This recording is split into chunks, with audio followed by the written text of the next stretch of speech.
Frank Vogel speak with the media. Frank, what went wrong in the first quarter? Played poorly. How we performed really, to start the game the whole night, it's unacceptable.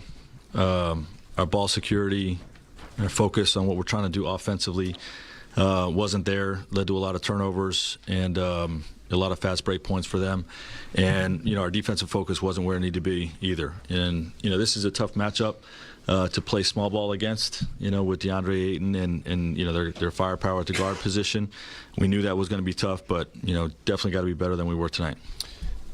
You called those 2 early timeouts clearly to try to address some of that, Franco. What were you saying there, and what were you trying to take better shots? We've got to take care of the basketball.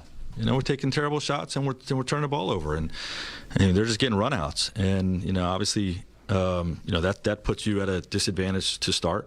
And then the defensive disposition needed to be better. Again, in what is a tough matchup, with how we want to try to minimize the damage of what Ayton can do inside. While playing small and giving us the offensive space. But if we're not going to use the offensive space and we're going to turn the basketball over and take bad shots, then it doesn't matter what kind of space we have. And you can't compromise your defense, if you're not going to take advantage of that.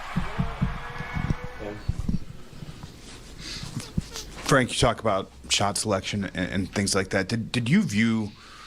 It's weird to say this in a night where they scored as much as they did, but did you view a lot of the issues to be more so on the offensive side of the ball? I would say it was even. I mean, the defensive numbers are going to be what stood out, but again, a lot of those were poor offensive possessions that led the runs. They had 20 fast break points in the first quarter. I don't know if I've ever seen that. So, I think it was on both ends.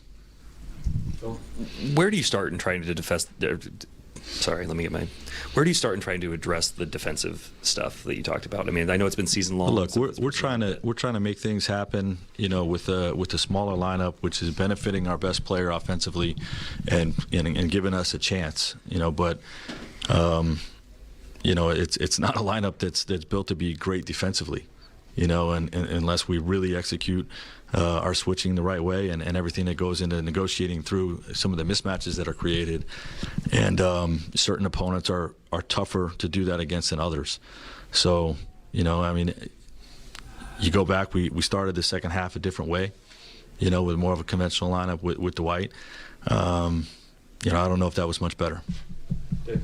There was so many things that hurt you guys today, but Talon goes 1 for 8, and he was coming off a strong game, and it seems there's been a recent pattern of having a pretty good effort followed by kind of inconsistency. What have you guys told him as a staff, or who is helping him try to find his way? Yeah, I mean, he works most closely with Mike P. And with Phil, but you just gotta you try to encourage the guy to play the right way. He had a terrific performance, especially in the second half last game, and for whatever reason, just didn't have the same rhythm tonight.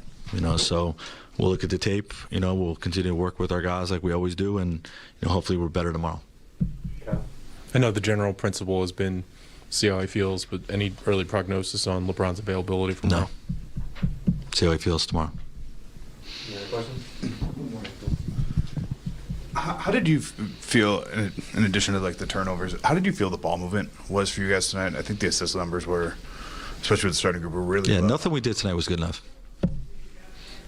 The short answer. Thank you, Coach.